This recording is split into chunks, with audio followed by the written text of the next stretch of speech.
let's get down to the excitement of the day. And that is our guest, Audrey Kitagawa. Audrey is a lawyer and international leader in peacemaking. She's also a leader in anti-racism movements, interreligious cooperation, and nuclear disarmament. Many of you will remember her from the launch of the Living Earth movement. She produced the inaugural Zoomcast that marked the birth of a magnificent global organization and celebrated John Cobb's 97th birthday. Audrey leaves her mark on many global organizations, and I'm going to name several of these. I don't expect you to remember every name, but I'd like you to have a sense of the range of her own work, and I'd also like for you to have a sense of the organizations that are doing good work around the world. First, she is president and founder of the International Academy for Multicultural Cooperation. She's president of the Light of Awareness International Spiritual Family and former advisor to the special representative of the Secretary General for Children and Armed Conflict at the United Nations. She is a United Nations representative for the United Religions Initiative, often called URI, a board member of the International Center for Religion and Diplomacy, and a member of the Advisory Council of Global Security Institute. Now that's just the beginning. I'm going to name a few more, but I'm not giving you a comprehensive list. She's also served as board chair of the Parliament of World Religions, chair of the Anti-Racism Initiative, and co-chair of the Gender Equality Working Group of the G20 Interfaith Forum. She is Ambassador of Religions for Peace International, and she's former advisor to the Special Representative of the Secretary General for Children and Armed Conflict at the United Nations. Now, I've been featuring Audrey's work in the world, but she's also distinguished herself in writing. And she writes on the very themes represented by her activism. Some of her articles in book chapters include Globalization as a Fuel for Religious and Ethnic Conflict, the U.S. and Foreign Affairs, subtitle, Source of Global Security or Source of Global Fear, and the IF-20 Anti-Racism Initiative Response to Racism. That gives you almost only a small taste of the writing she's done. Audrey also has been honored by many, and I want to name a few so you'll have a sense of the range of her honors. First, she was installed into the royal family of Ayamante, Ghana, as the Nkoso Himaa. I need to ask you, Audrey, how to pronounce that better. Yes, you did it quite correctly. Nkoso Himaa. Wonderful, thank you. And that translates as Queen Mother of Development. In that same community, she helped build a junior secondary school, which is now named after her. Second, she was honored with the Spirit of the UN Award that honors outstanding individuals who have demonstrated the vision and spirit of the UN. Finally, she received a New York State Assembly citation as a distinguished honoree for her lifetime of selfless service to the state of New York and the international peacekeeping community. That is a small taste of what Audrey Kitagawa has done for this world.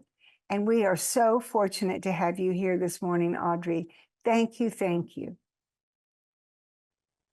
Thank you so much, Marie Elizabeth, for that introduction. And hello, everyone from New York City.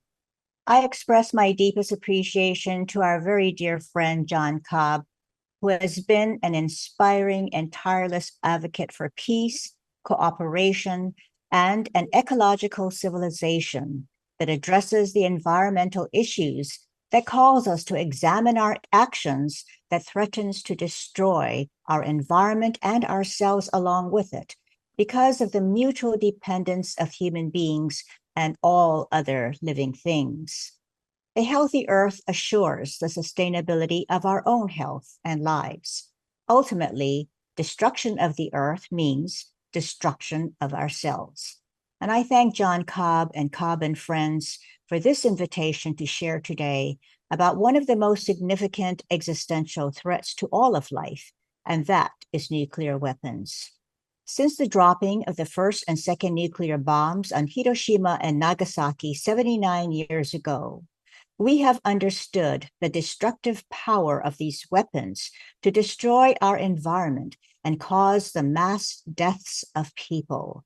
We have ever since been living in a world of growing insecurity as we have watched the US go from being the only possessor of nuclear weapons till today with 9 nuclear weapon countries. Soon, Iran will have the capability of nuclear weapons, and Saudi Arabia announced that when Iran nuclearizes with weapons, so will Saudi Arabia. If Iran gets an operational nuclear weapon, all bets are off, Prince Faisal bin Farhan Al Saud said in an on-stage interview at the World Policy Conference in Abu Dhabi when asked about such a scenario. We are in a very dangerous space in the region. You can expect that regional states will certainly look towards how they can ensure their own security. Likewise, the president of South Korea declared that if North Korea's nuclear threat grows, South Korea would consider building nuclear weapons of its own or ask the US to deploy them on the Korean peninsula. State security is not equivalent to human security. Human security is a paradigm for understanding global vulnerabilities whose proponents challenge the traditional notion of national security through military security by arguing that the proper referent for security should be at the human rather than the national level. Human security reveals a people-centered and multidisciplinary understanding of security. Approximately 5 years ago, in the state of Hawaii, where I also reside, a statewide alert was issued about a nuclear missile coming in from North Korea. This alert was a false alarm due to human error. However, the panic that it caused and the lack of preparedness of the civilian population is quite apparent. Here's a news clip of what happened that day. All right, moving on now. Hawaii's Emergency Management Agency is under fire and now reportedly receiving death threats after Saturday's terrifying false alarm. People ran for their lives after an alert mistakenly warned residents and visitors of an incoming ballistic missile. An employee at Hawaii's Emergency Management Agency pushed the wrong button, not once, but twice, triggering a wave of panic amid tensions over the threat of a nuclear strike from North Korea. At 8:07 Saturday morning, cell phones started buzzing with a message saying, "Seek immediate shelter. This is not a drill." State authorities canceled the alert at 8:13, 6 minutes later, but a new message wasn't sent to phones until 8:45 a.m. David Begnaud went inside the command center where the mistake happened. The panic was palpable. Hawaiians rushing for cover under the threat of a missile attack. This child was lowered into a manhole. Another family huddled in a closet. 5,500 people called Honolulu's 911 system. It's embarrassing, but again, it's a mistake. Hawaii's Emergency Management Administrator Vern Miyagi says one of his employees clicked the wrong button twice. He was supposed to select the option for a drill. Instead, he clicked the real thing. This was the alert heard by people across the island chain. A missile may impact on land or sea within minutes. This is not a drill. With all due respect, are you sure this was an accident? Yes, I know the individual. This was an accident. But why did he hit yes twice? That's being talked about and being investigated right now. This is the state warning point. It was here that the mistake happened. The man who's been working for the agency for about 10 years was sitting in this chair when he pushed the wrong button. He realized within the first 2 to 3 minutes, we're told, that he had made a mistake, but it took nearly 38 minutes to get another text message alert out saying false alarm. It is an epic failure of leadership. Hawaii Congresswoman Tulsi Gabbard was one of the first to correct the error on Twitter. 38 minutes of terror for the people of Hawaii before this message went out saying, sorry, false alarm. I don't usually panic. Noah Tom was far from his wife and children when the alert was first issued. I thought I could do something, and yet I felt totally helpless at the same time. So I'm sitting there just kind of bawling my eyes out. In the aftermath, people across Hawaii were confronted with this question. What would you do if this was the real thing? It's a wake-up call saying, hey, wait a minute. I don't know what to do. Our opportunity right now is to reach out and get that information to the people. And CBS News correspondent David Begnaud joins me now from Honolulu. So, David, explain to our viewers, why did the alert take 38 minutes to clear? What are officials telling you? Well, they actually had to get someone who works in IT to remotely compose a message and then put a template in the computer system to then send out another text alert saying, hey, that initial alert was a false alarm. That template to say that was a false alarm didn't exist in the computer system. So essentially what happened is the guy hit the wrong button. He realized it pretty quickly, within 2 to 3 minutes, but it took almost 38 minutes to then get a new message into the system. So should they have had that backup? Yeah, for sure. They admit that. They're embarrassed, Vlad. Look, when you talk to the people who work at the Emergency Management Agency, the first thing they do is say it's our fault, it's our mistake, but you can tell how embarrassed they are over this. Yeah, and I heard you say on CBS this morning that some of the folks you talked to thought, you know, it was the end of the world. But certainly my heart also goes out to this employee who pushed the wrong button. What's going to happen to him? Well, he's been with the agency for about 10 years. He's not going to be fired. We're told he's going to be reassigned, but he will be welcomed back to his job as early as today. The investigation, we're told, could take 2 to 3 weeks. Look, the man who runs the Emergency Management Agency said to me, based on what he knows about this man, that he believes it was a mistake. Because I asked the question, are you sure this was a mistake? I mean, the guy hit the wrong button twice, right? He hit the live drill button. Then the computer system said, are you sure you want that? And he hit it again. So when I asked the emergency management administrator, are you sure this was an accident? He said, yes, based on everything I know, it was an accident. Will he be fired at the end of the investigation? Possibly. Right now, his name has not been revealed, and the agency, the Emergency Management Agency, is reportedly getting death threats over this. I really do hope that they don't reveal his name, because you know how the social media mobs can be. David, from the people you've talked to, how will this experience impact their lives moving forward? Well, look, we're not trying to be dramatic by saying some people thought this was the end of the world. I mean, you know, you have the tension with North Korea. There were people abandoning their vehicles on the freeway. I talked to a man who had just dropped his daughter off at the airport and pulled over on the side of the road and started bawling because he couldn't figure out who to go to and spend his last remaining moments with. Does he go to work where his wife is and stay with her? Does he go home where he had left his other 2 children and stay with them? I mean, those are some of the questions family were having. They were asking themselves. I talked to one woman who's stationed with her husband at Pearl Harbor, and she says she went to the bomb shelter that exists on the base and she couldn't get in. It was locked. I mean, there are so many stories. You could write a book, right? But, you know, people who are stateside who may be looking at this, who didn't get the alert, may think, okay, fine, it was a mistake, not a big deal. When you are living in it, and when you get it on your phone and you read that alert, and it takes 38 minutes to get another alert saying this was a drill, I have never covered a story where the panic was more palpable than it was here. You know, and it's interesting, you know, I grew up in the midst of the Cold War, and in the 70s and 80s in my school, we had bomb shelters right here in New York City. These schools were very old, and I wonder now, are we moving back to that period in our state and local and federal officials going to ensure that at least, even if something like this does happen again, people don't feel or don't come up into a scenario like that gentleman you mentioned who found that the bomb shelter was locked? Well, you know, recently, Vlad, they have started doing air raid drills here on the islands of Hawaii. So they've been activating the sirens to practice, right? This is something they haven't done in a long time. In fact, when the mistake happened and the false alarm went out, there were some sirens that went off. And that was a mistake, because what we're told is, as a part of the drill, the sirens are not supposed to go off. So now they're trying to figure out why the sirens are going off. I mean, Hawaii is having to have discussions that people here who run the island haven't heard of or really haven't talked about in decades, right? But those discussions are happening now, given the tension with North Korea. But I think it's also important to point out 2 things. Number one, a lot of people said to us, When I got the alert and I realized that this may be the real deal, I thought to myself, what can I do? Like what can I legitimately do to save my life or the life of my family? And a lot of people felt helpless.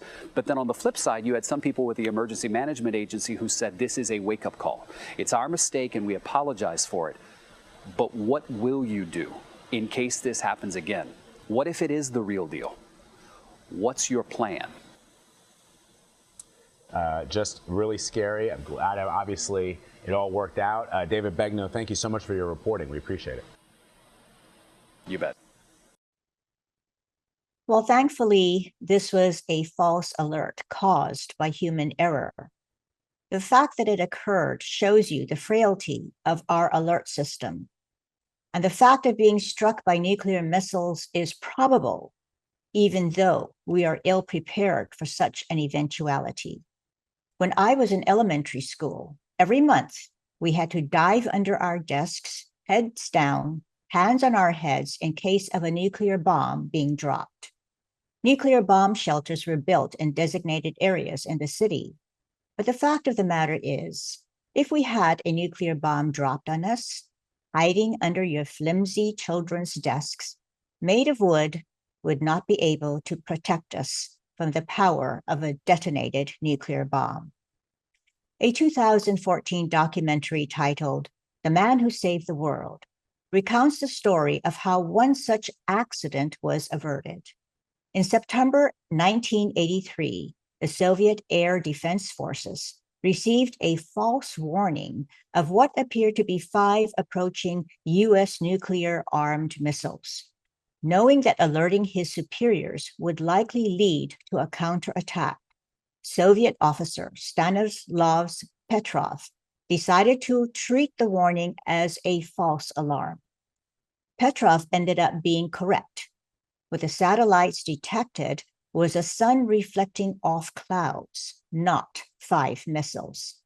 At the time, Petrov was reprimanded.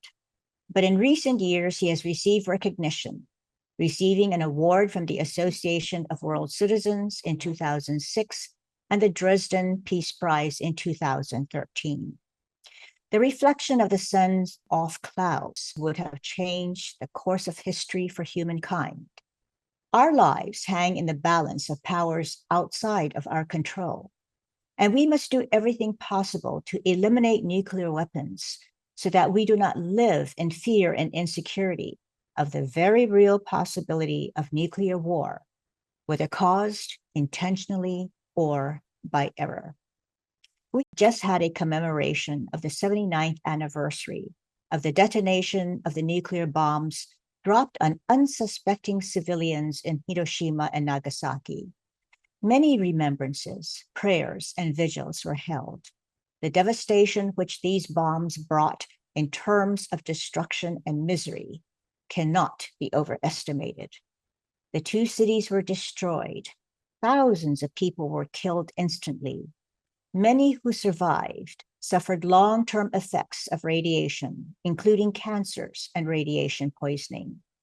The survivors, called hibakusha, or survivors of the bomb, became the most influential advocates for the abolition of nuclear weapons. They have spoken about their experiences in the hopes of preventing the future use of nuclear weapons. Today, there are approximately 106,825 hibakusha still alive. Each year, their numbers are declining. Their stories are powerful reminders of the unconscionable and immoral suffering upon innocents caused by nuclear weapons. Their stories must be told over and over again, because the face of suffering have real human faces and lives, and we must never forget their suffering.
will note that the first atomic bomb was dropped on Hiroshima.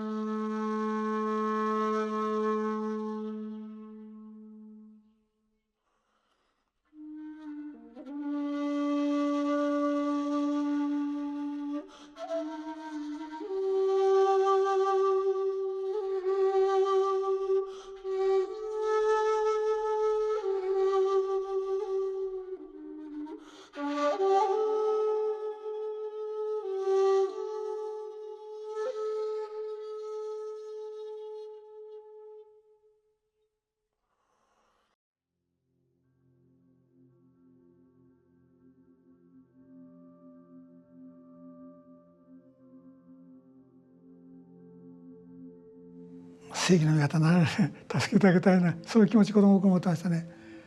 ですからそういう気持ちが強かったから自分の母親になるだろうとね、言葉の表現できないでね、記憶に残ってるのは偉い人になってください。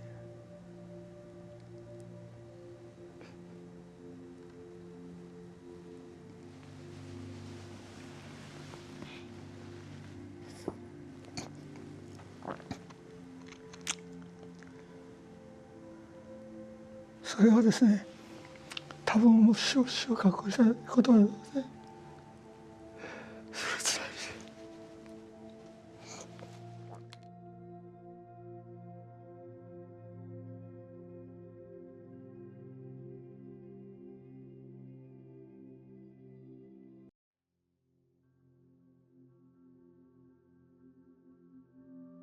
でそれはまだ家が潰れた人の下敷きにいる人たち、もう2日目ですから腐ってるんで、それから不思議に思うことは灰がね真っ暗になるぐらい人の背中について何百匹という灰が背中について飛びもしないで黙々と傷ついた人が歩いてる背中について一緒に歩いてってるんですよね。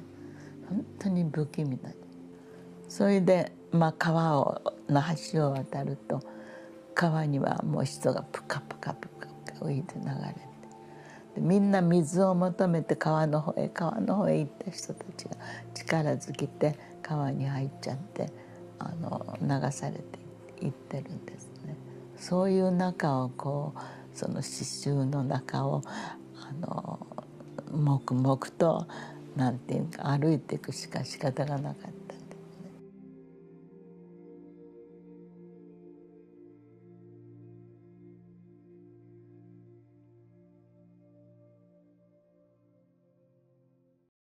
In the years following the end of World War II, tensions began to mount between the United States and the Soviet Union, a geopolitical struggle for dominance and global influence. This period of tension between the two world powers saw the continued development and testing of nuclear weapons, the space race, and psychological and propaganda campaigns, demonizing the other, further accelerating fear and tensions while nuclear arsenals were growing.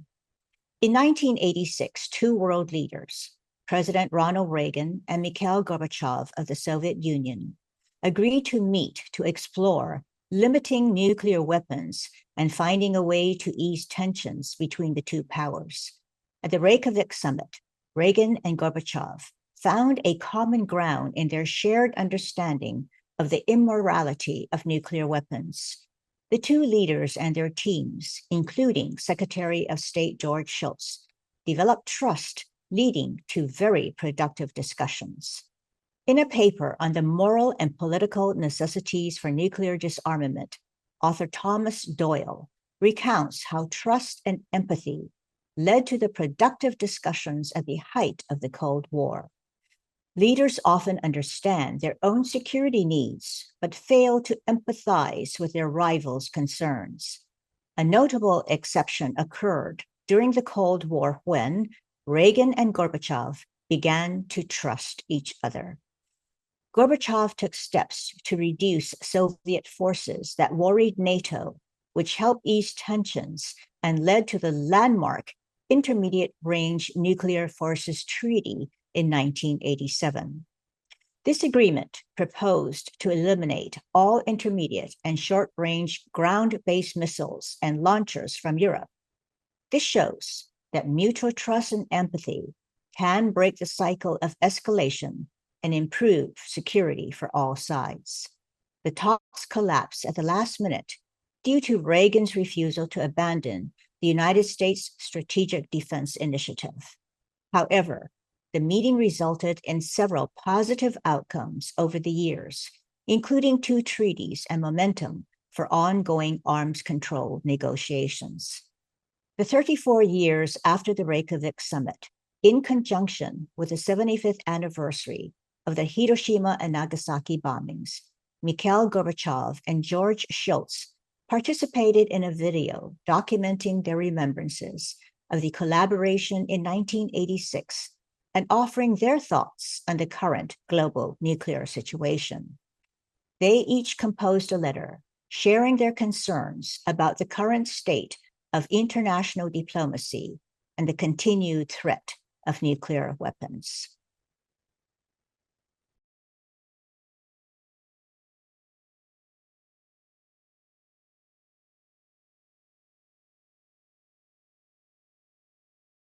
Dear friends, my nuclear journey began 75 years ago.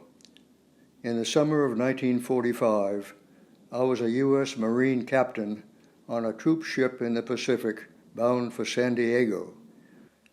Early in the voyage, we heard that something called an atomic bomb had been dropped on the Japanese city of Hiroshima. By the time we reached port in San Diego, a second bomb had been used at Nagasaki. We wouldn't be headed to the Japanese mainland after all. Ronald Reagan believed that nuclear weapons were immoral. My friend Bishop Swing has rightly observed that while the U.S. President may put his hand on the Bible at his inauguration, it is when he puts his hand on the nuclear trigger that he assumes a godlike power. But we are men, not gods. Together with President Gorbachev, we had seen the promised land, but we had not been able to get there during our negotiations. Today, I am alarmed. We live in an unsafe world that grows more dangerous with the proliferation of nuclear weapons.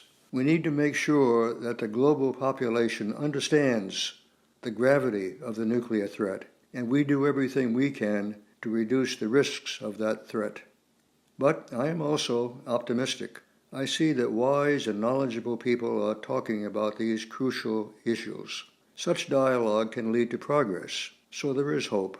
I have seen the Promised Land, so I know that it exists, and the leaders who can take us there can emerge from among our children, grandchildren, and great-grandchildren.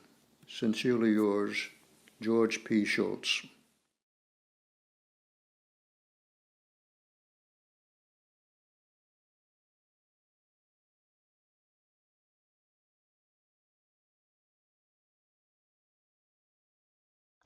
Дорогие друзья, я был очень рад узнать от моего друга Джорджа Шульца, что в связи с 75-й годовщиной атомной бомбардировки Хиросимы ваша организация планирует выступить с совместным заявлением о необходимости ликвидации ядерного оружия. It is a passionate appeal to join the fight for a nuclear weapon-free future for all mankind. Fighting for the abolition of nuclear weapons is the civic duty of each and every one of us. Together with you, I am appealing to the citizens of all countries. Put pressure on your leaders, politicians, and elected officials. Keep telling them again and again that the very existence of nuclear weapons poses a deadly threat to humanity. Demand that they take concrete action so that the arsenals of nuclear weapons get smaller with every passing year. We started on the road to a world without nuclear weapons in Reykjavik. It turned out to be a difficult and thorny path. But there must be no other goal than the complete elimination, the abolition of nuclear weapons. I wish you the strength of spirit, dedication, and perseverance in advancing that goal. С уважением, Михаил Горбачев. Both gentlemen passed away shortly after writing these letters, George Shultz in 2021 and Gorbachev in 2022.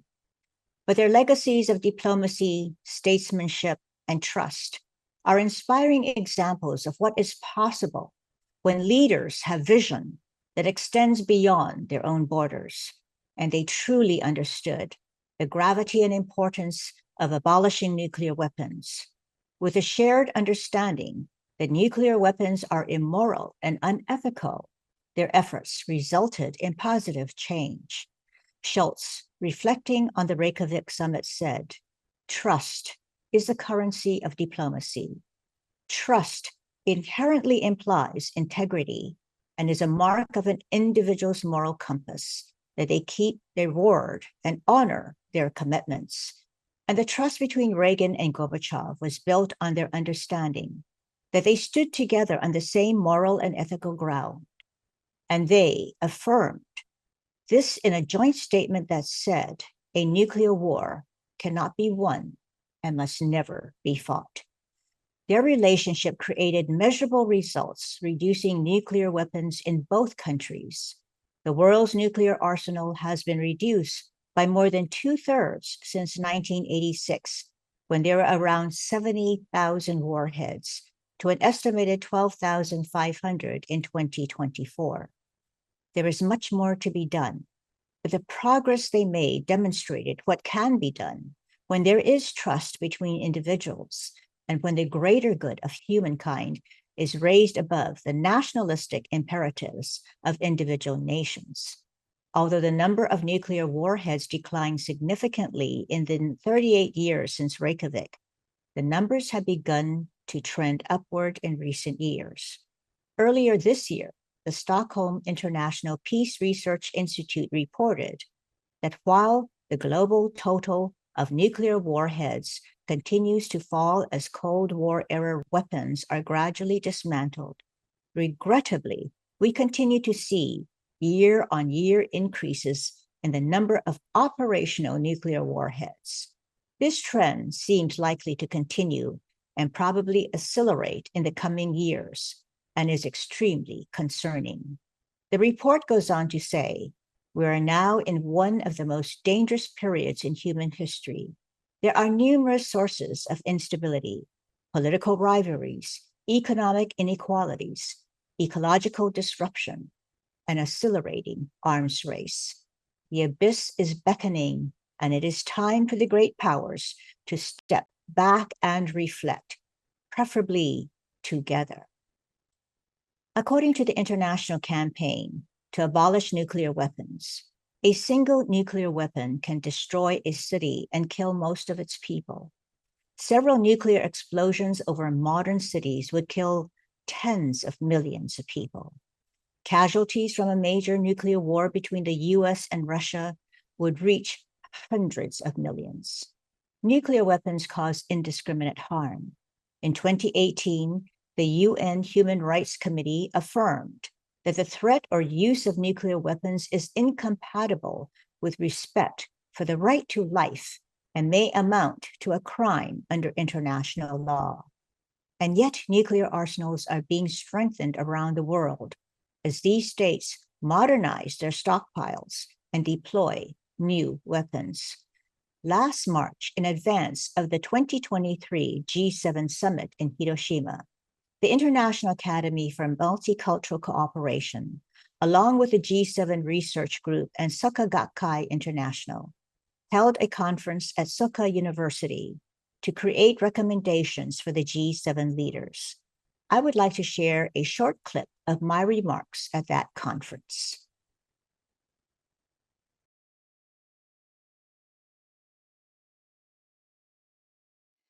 Ethics comes from the Greek word ethos, which means way of living.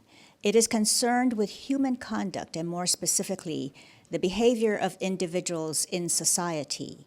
Morals deal with standards and rules of good conduct in society, and law as a cognitive process regulates social life through the promulgated rules crafted by a legitimate authority. Ethics and morality are sometimes used interchangeably, Morality and laws are inextricably intertwined because morality has affected the formation of the legal system and the rules of conduct in society. These adjudicatory bodies and processes are designed to render justice. Using the word spiritual relates to the human spirit or soul as opposed to material or physical things. The foundational premises of the codification of treaties, conventions, declarations, and regulatory functions, which laws are designed to address, come from an inherent recognition of the sanctity of life and relates to the spiritual dimension. This spiritual dimension manifests in multitudinous forms and structures, but simultaneously transcends them. It is therefore universal in its nature, even as its manifestations appear specific.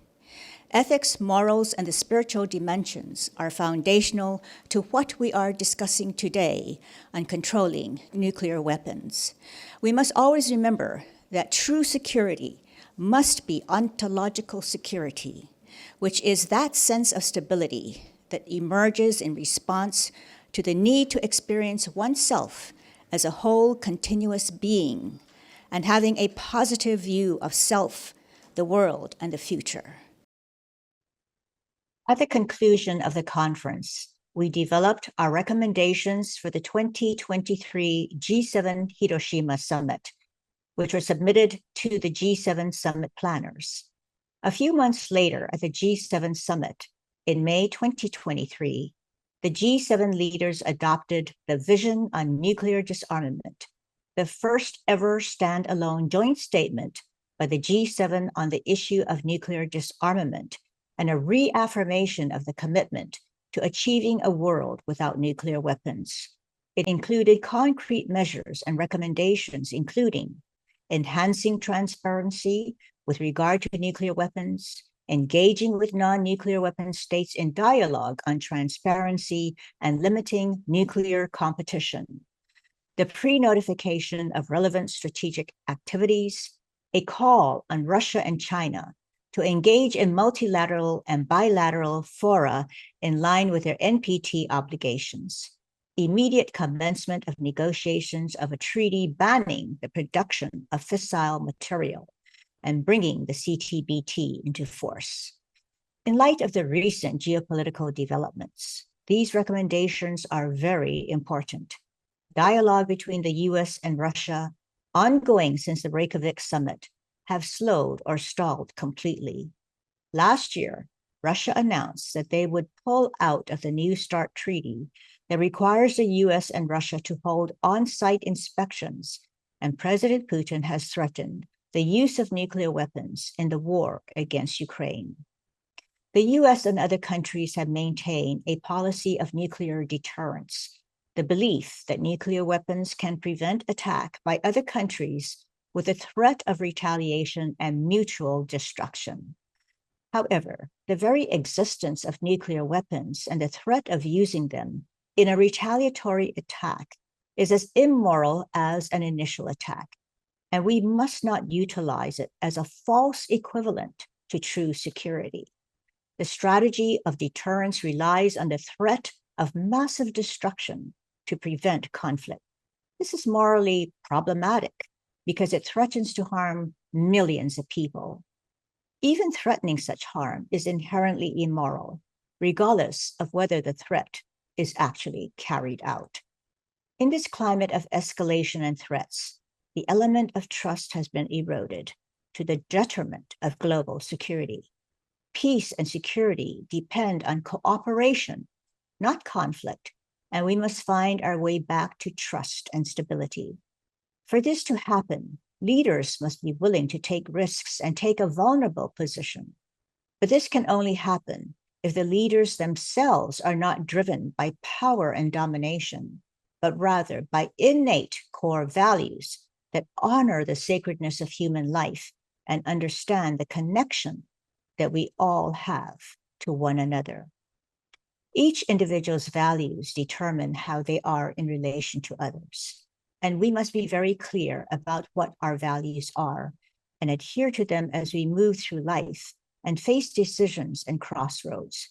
Do our values include peace, compassion, understanding, and love?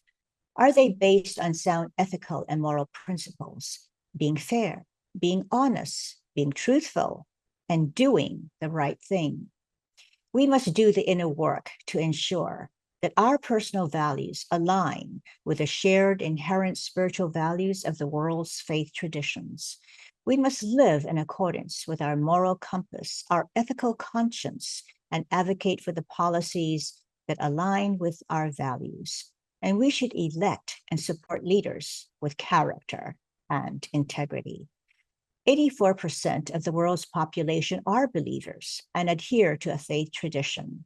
So we must not underestimate the importance of religious leaders as voices of inspiration and constantly remind us of our moral and ethical values and the importance of respecting the sanctity of life and honoring each life with the dignity and loving kindness that all things sacred deserve.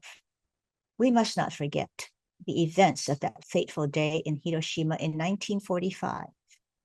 The temperature at ground level reached 7,000 degrees Fahrenheit in less than a second. The bomb vaporized people half a mile away from ground zero. Bronze statues melted, roof tiles fused together, and the exposed skin of people miles away burned from the intense infrared energy unleashed. At least 80,000 people died instantly, and the wood frame houses and all vegetation were burned to ashes.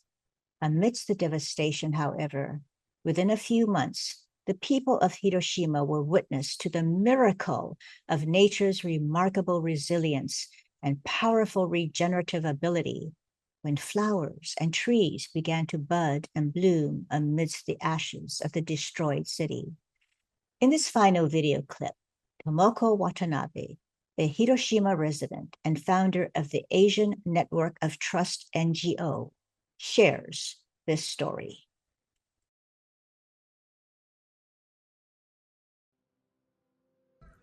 私は渡辺智子と申します。私は被爆者の両親のもと、広島の地に生まれ育ちました。今、私は平和公園にいます。私の後ろに見えるのは原爆ドームです。広島では原爆投下後75年間は草木も生えないと言われていましたが、1945年9月にはカンナの花が咲き、翌年には焼けただれた樹木から緑の新芽が芽吹きました。黒や灰色の色のない世界に緑の新芽が芽吹いたことに、人々は感動し、涙を流し、勇気づけられて、再び生きていく力を樹木からもらいました。被爆樹木はその声なき声で、未来の子どもたちのために核兵器なき世界を実現するとともに、多くの地球上の命が共に生きることのできる世界を作り上げていく責務が私たちにあることを静かに語り続けています。In nature, there's a powerful impetus to regenerate, to live, and to thrive. In spite of the havoc wreaked by the nuclear bomb, life went on and healing began. All living things have this remarkable regenerative healing quality. Today, Hiroshima and Nagasaki are once again thriving cities with vibrant economies. Hiroshima is an international beacon of peace and remembrance, and evidence of Mother Nature's beautiful and tender rebirth. The lovely flowers, the budding trees, and the courage and resilience of the people. Japanese Prime Minister Fumio Kishida was born and raised in Hiroshima. In a 2022 speech on the 10th Review Conference of the Parties to the Treaty on the Non-Proliferation of Nuclear Weapons, Kishida said, "I cannot but admit that the path to a world without nuclear weapons has become even harder. Nevertheless, giving up is not an option." As a prime minister from Hiroshima, I believe that we must take every realistic measure towards a world without nuclear weapons, step by step, however difficult the path may be. I conclude with this poem from David Lorimer called, "We are here to love." We are here to love and not to hate, to seek the paths of peace, not war, to forgive and not to avenge, to learn deep life lessons from each other. We are here to learn the laws of love, the laws of wisdom, the laws of truth, the laws of justice, the laws of goodness, the laws of beauty, the laws of freedom. We are here to learn the practice of kindness, the practice of compassion, the practice of empathy, the practice of trust, the practice of reconciliation. We are all here for each other, entwined with the whole of life, with animals, with birds, with insects, plants, and fungi. Here for a short time together, here to awaken, here to be, here to act together. Thank you all so very much for this privilege and opportunity to share with all of you today. Thank you. Audrey, thank you. Your presentation was as remarkable as you are. Thank you very, very much. Extraordinary. We're going to open for questions and comments to Audrey.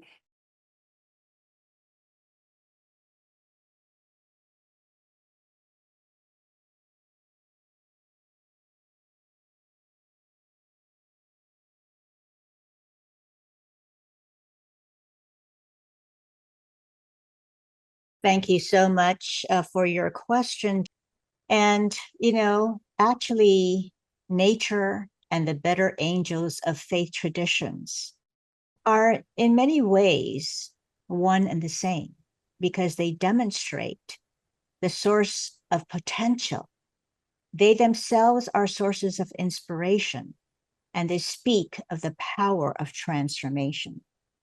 So in the video clip that I showed by Tomoko Watanabe, despite the devastation that was wreaked upon Hiroshima, the fact that nature had regenerative ability and was showing the potential of nature to come back despite the horrific devastation became a point of inspiration for the people observing this, and also spoke about the power of the life force, which is, some would attribute to the source of the divine, is that transformative power that exists in all of life, regardless whether that form of life takes place in the budding, beautiful flower that will ultimately blossom and bloom into the fullness of its potential,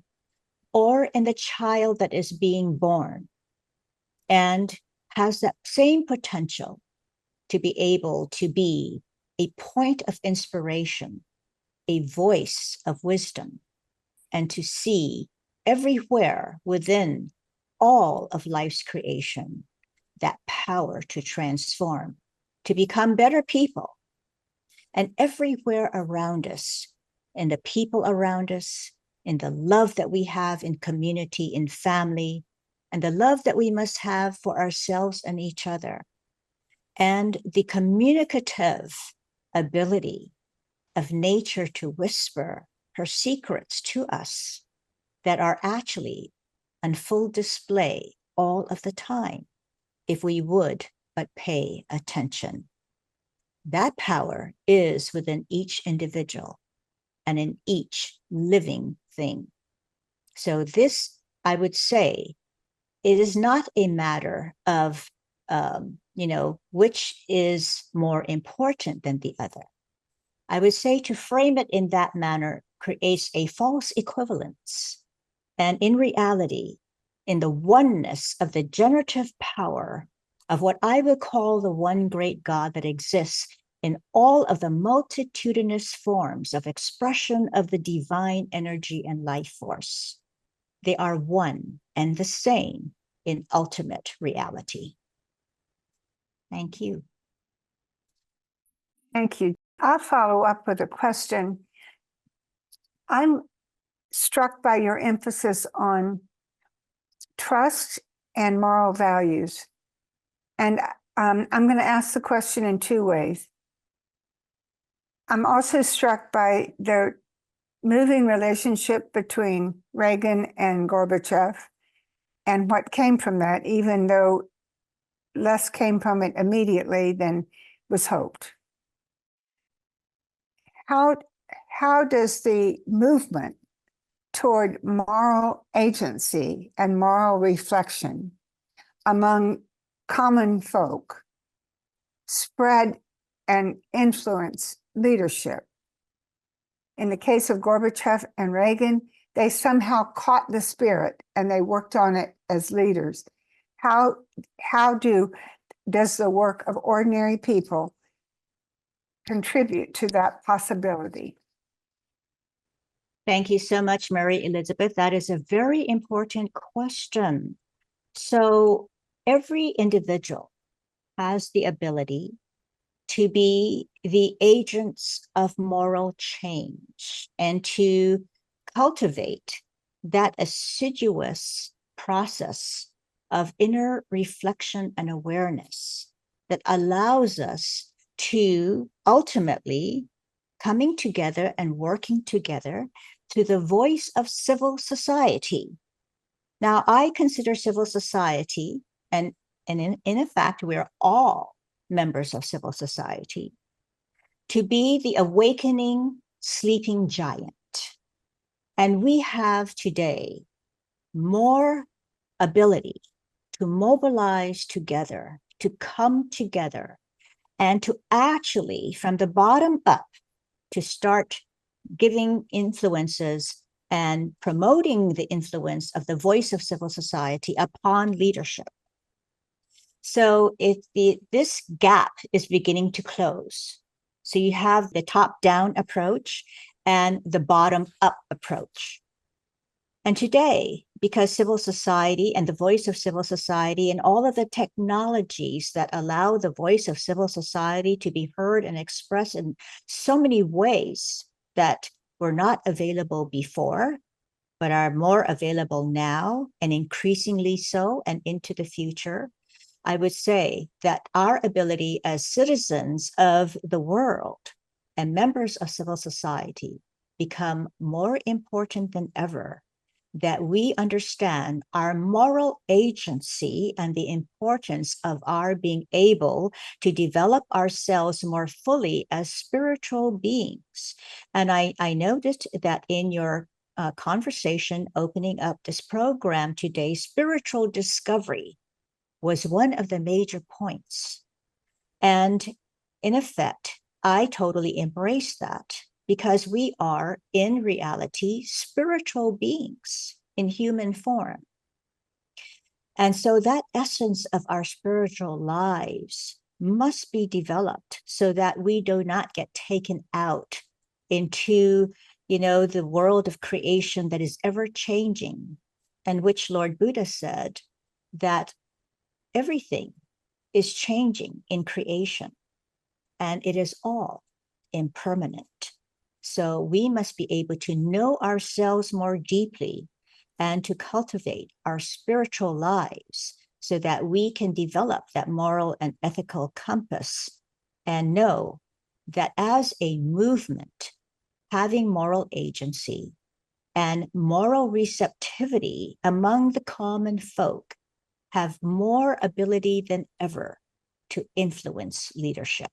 So we all have to get busy and know that we have an important role to play, and our purpose and meaning in life can be fulfilled if we understand that we are here to help one another, serve one another selflessly, and to be able to help each other realize the fullness and beauty of the potential that exists in all living things.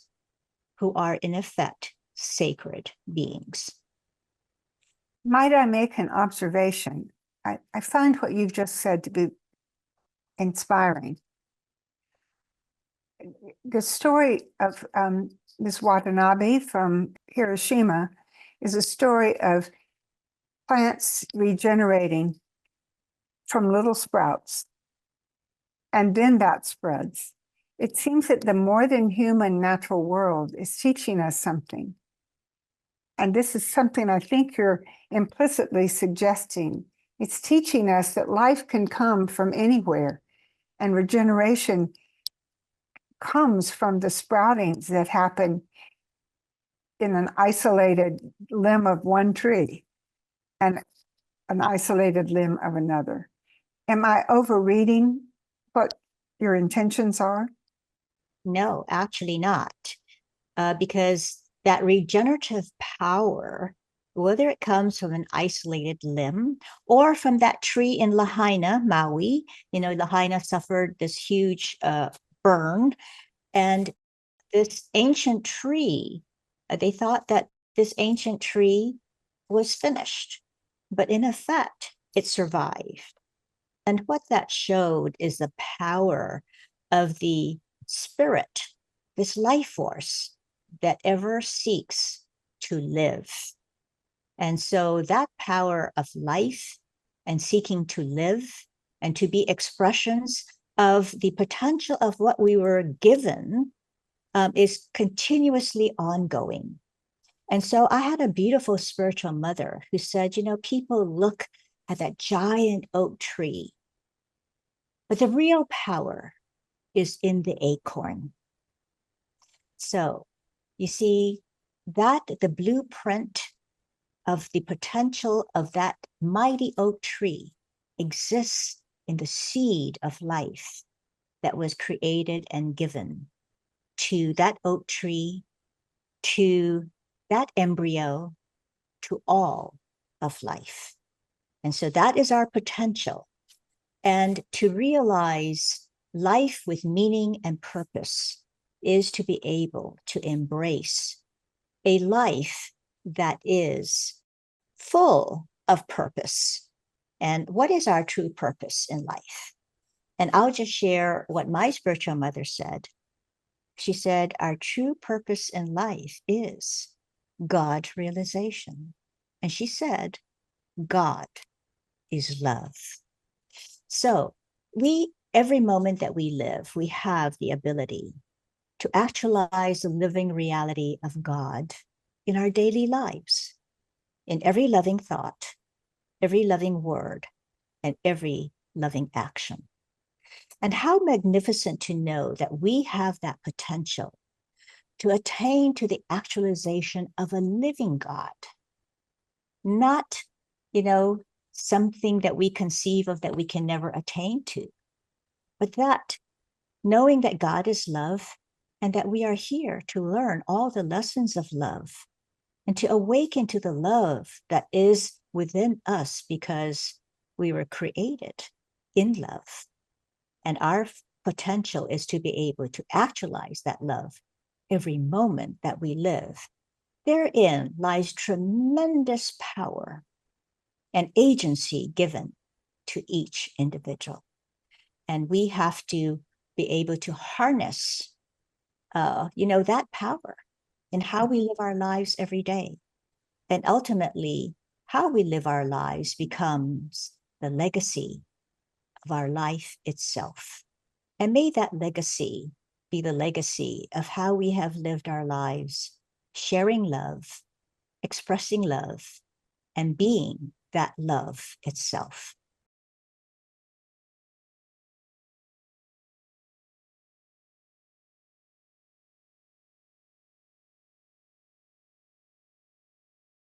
Well, as I had shared, every moment that we live is an opportunity to practice. Okay. And oftentimes, Mother Teresa said, we cannot do great things in life. We can only do small things with great love. And I firmly believe that in practicing that, it is an opportunity to actually see your spiritual practice merge with your spiritual life. So they become one and the same. So you become the way. And, you know, there's a beautiful story, the pilgrim story. And this pilgrim is trying to understand what it is to have this oneness with the divine. And so he goes all over searching for someone who could give him the answer. And he was given a simple mantra. And basically, this mantra invoked the sacred name of his chosen ideal. And he found that in the constant invocation of the sacred name, that doors opened, that his consciousness was changing. He was able to see that basically the universe cooperated with him on his journey to support his journey of moving down that sacred path of awakening. And so, you see, when we try to do good works in the world, we often want to see the fruits of our good works. But if we understand that every moment that we live, we are actually manifesting the fruits of our labor, even though we don't perceive it that way, then, that is the awakening in and of itself. We may not live to see what we in our minds conceive as being able to see the fruits of our labors, like whether or not we were able to pass that particular voting, mechanism. I mean, after all, it took, hundreds of years before women could vote in this country. And we stand on hardworking shoulders of many of our women predecessors that worked hard to see our ability to get the vote. They didn't live to see, their hard effort put into actual reality. But you see, the fact that future generations can harvest our work. So we may not be able to see, okay, this is the small story, and I'm quite surprised that all of my hard effort bore fruit. And maybe it's not for us to be able to see that reality, but for future generations. So you see, one of my favorite poems is written by Robert Frost, and it's called Stopping by the Woods on a Snowy Evening. And that particular stanza that I love so much that I actually had imprinted and engraved on a speech medal that I won when I was in high school. And it goes, the woods are lovely, dark, and deep, but I have promises to keep. This poem really moves me. And miles to go before I sleep. And miles to go before I sleep. And, that leads me to the deepening of my own spiritual practice, to stay committed to doing the right thing and to ever constantly turn that searchlight inward, to develop myself as a better human being. And ultimately, there are many miles to go before we sleep, but we must honor all of our promises and commitments to ourselves and to those to whom we have made promises, because that goes to the essence of our integrity to lead and live honorable lives. That to me is very important. Thank you. Thank you, Audrey.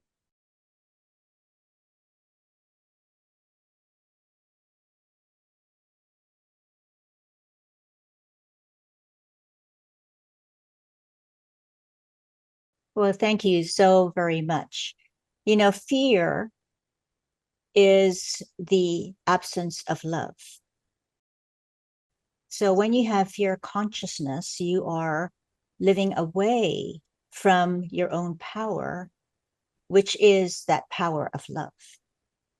Of course, because we take on form and structure, and we have individual identity, and the individual identity as this food body, this body that requires what? Self-preservation, and all the ways that we undertake for our self-preservation.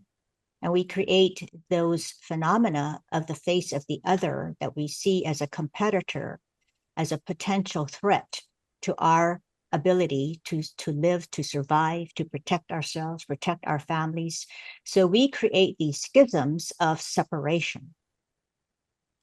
And it is when you have that mobilization of separation and create the face of the other that the whole process of dehumanization can take place. Now, from a psychological point of view, you know, Erich Fromm, who is a very well-known psychologist, wrote this book called Escape from Freedom. And he actually did a very phenomenal piece of writing. He looked at the psychological reasons why Hitler rose to power, because Hitler was popularly elected. And yet he became, you know, this authoritarian person, you know, wreaked such havoc and destruction. So Erich Fromm posited, as a psychologist, what happened here? How is it that Hitler came to power? And interestingly enough, he said that when people have freedom, they don't want to take responsibility for the choices that they make. So they look to someone who they perceive as a strong person who's going to say, trust me, I'll take responsibility for your well-being. And unfortunately, in the case of Hitler, he led them to war. He led, you know, the death of 6 million Jews. And he created the face of the Jews as the, you know, the face of evil that had to be exterminated. And this is what happens, not only in the case of Hitler Germany, but in Rwanda, where they had the Hutus and the Tutsis, and one against the other. And of course, Rwanda was a colony of Belgium at one point in time. And they privileged one classification of ethnicity as being more favorable than the other because they had more Caucasian-like features. So, you know, and then the whole process of calling the other cockroaches and this constant drumbeat of demonizing the other. And so this is how it goes. When we start the language of hate speech, and start this propaganda in people's minds that create the face of the others and the face of immigrants who come in and who are eating our dogs and cats, and all these heinous ways that we create these horrible stories to dehumanize the other and to create fear of the other is a statement of the absence of our love. And we have come far away from the essence of who we really are. And to know that when we are in touch with ourselves and have developed our spiritual lives, the other is ourself. There is no separation in reality, for there is only one power in the universe. And that power is that divine power that exists in all and is the divine creator of all. And therefore, this aspect of the identification of the individual I, me, myself, and I, and the creation of the other as a separate entity is really a falsehood. In reality, you and I are one and the same, because that same life force exists in you, exists in me. That life force is sacred. That life force is love itself. So the existence of fear is the existence of the absence of our being in ignorance and the absence of being in the supreme knowledge and wisdom of our true unity with each other.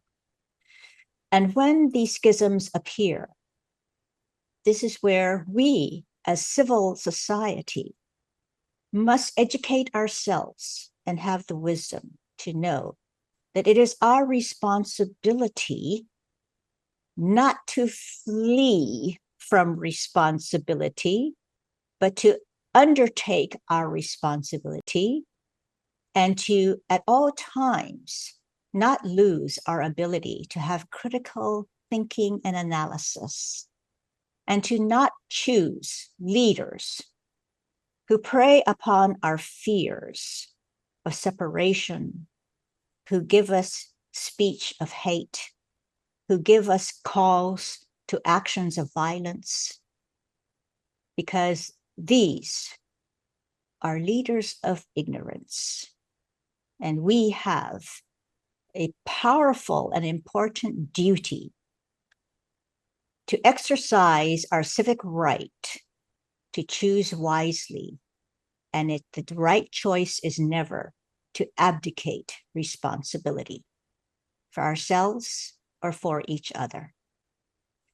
So I read Escape from Freedom. It was a mandatory reading in my political science class at college, but it was the most powerful work that I ever read, and it has stayed with me all these years.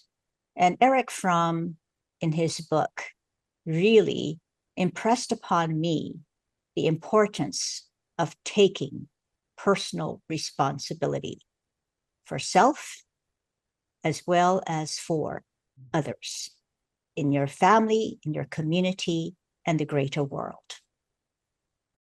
We're going to end early today, so I want to call on John Cobb and see if he has some reflections to share with us. I'm so pleased with what the rest of you are doing, but because it's being done in a context where I have some role, I can feel proud of it all the same. And it's a great joy to me, not just the gifts and abilities, but also the deep commitments, the love that we were talking about earlier today. I'm hoping maybe we can make a difference. If we as human beings could be good human beings. Thank you for giving me this chance.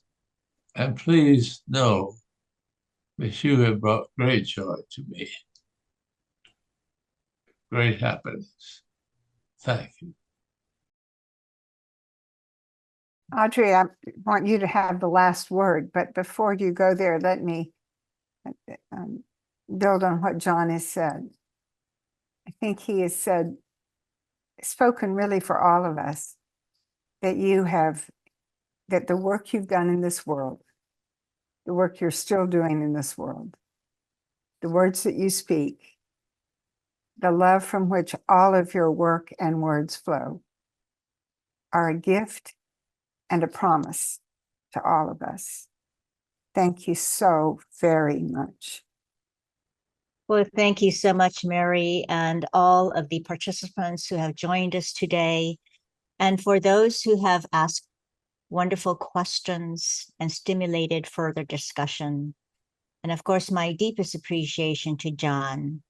I met John in South Korea, and he spent a goodly amount of time explaining to me about process theology, process philosophy. And I could see that he was and is a very dedicated teacher. And, he inspired me. And because process theology and philosophy is basically an open process. And so you have to stay open to life and all that life brings, and knowing that it never ends, it never closes. And how wonderful that is, because it allows us to develop not only the facility of mind, but to be able to understand the importance of flexibility, to be able to address the multitude of changes that are taking place in the ever-changing creation. And to know that despite all of the changes and our ability that we have to develop to have resilience through all of the changes, that in the end, as my spiritual mother said, the mind is not real, only God is real. The body is not real, only God is real. Anything that changes is not real, only God, the changeless changer, is real. And everything in creation changes. And shortly before she left her body, she waved her hand like this and she said, "This is all a dream, just a dream."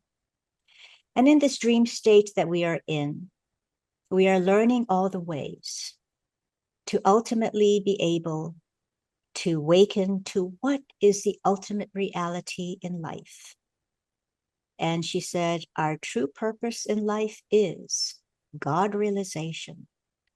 That awakening to the ultimate reality is how we anchor ourselves in God consciousness, the eternal, immortal, life form and life force that can never die.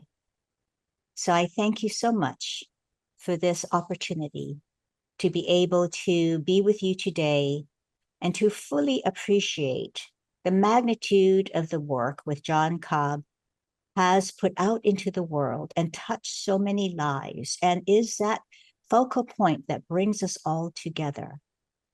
And I really celebrate the tremendous work that he has put forth in the world and joined all of our hearts together in common purpose to help us all become better people and to help us all to be open and receptive to life and life itself. So thank you so very much, everyone. Thank you. Thank you. We're very, very grateful. And thanks to all of you for being with us, and we'll see you next week. Thank you. Aloha. Aloha.